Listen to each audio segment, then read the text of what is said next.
আপনারা বর্তমানে সিটি ইউনিভার্সিটির যে পজিশনটা দেখছেন সেটা হচ্ছে সত্যি কথা বলতে একটা সম্পদ হাত বদল হওয়া মানে সম্পত্তিটা টিকে থাকা, সম্পত্তির হাত বদল হওয়া। তার মানে কি, রাষ্ট্রীয় সম্পদ রাষ্ট্রের মাঝেই আছে, শুধু ব্যক্তির মাঝে পরিবর্তন ঘটছে। তখন যখন ব্যক্তি সেই অপরাধটাকে থানায় বা আইনের মাধ্যমে মামলায় শরণাপন্ন হবে, তখন সেটা আইন প্রয়োগের মাধ্যমে সঠিক ব্যক্তির কাছে সম্পত্তিটা হস্তান্তর করা হবে।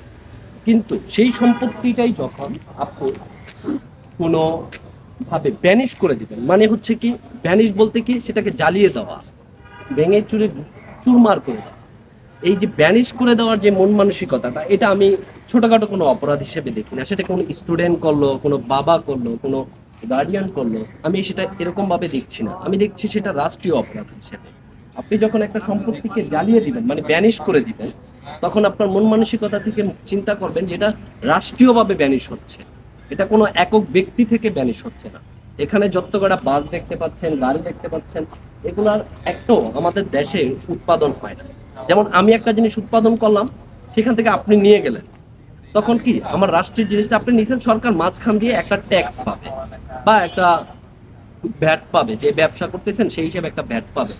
যখনই এই ধরনের সম্পত্তি আপনি পুড়িয়ে দিবেন, তখন আপনার মাথায় রাখতে হবে এই সম্পত্তিটা আসছে হচ্ছে বহির্বিশ্ব থেকে, সেটা আমার দেশের থেকে উৎপাদন না।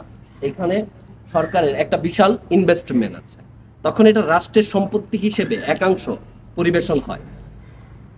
এই রাষ্ট্রীয় সম্পত্তিটা যারা জ্বালিয়ে দিবে বা ব্যানিশ করার চিন্তা ভাবনা করবে, তারা আসলে কোনো ব্যক্তি অপরাধে সম্পর্কিত সরাসরি হলেও এরা রাষ্ট্রীয় অপরাধ হিসেবে আগে চিহ্নিত হওয়া উচিত। তো আমি সর্বপ্রথম রাষ্ট্রের কাছে বিশেষভাবে অনুরোধ করব, এই জ্বালিয়ে দেওয়ার মন মানসিকতা যাদের তৈরি হয়েছে, তাদেরকে আসলে স্টুডেন্ট হিসেবে চিহ্নিত করার চাইতে আপনি রাষ্ট্রীয় অপরাধী হিসেবে চিহ্নিত করেন। কারণ এভাবেই জ্বলতে থাকলে বাংলাদেশের কোনো সীমানা আর বাকি থাকবে না। আমরা চেষ্টা করব অন্তত পক্ষে একজন আরেকজনের প্রতি যে আক্রোশ মিটানোর যে প্রক্রিয়া, সেই প্রক্রিয়াটা যেন আমাদের আইনগত ব্যবস্থার মাধ্যমে হয়।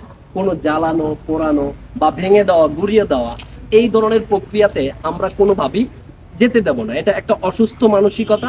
এই অসুস্থ মানসিকতা কোনোভাবেই বেড়ে উঠতে পারে না একটা দেশের মধ্যে, একটা জাতির মধ্যে।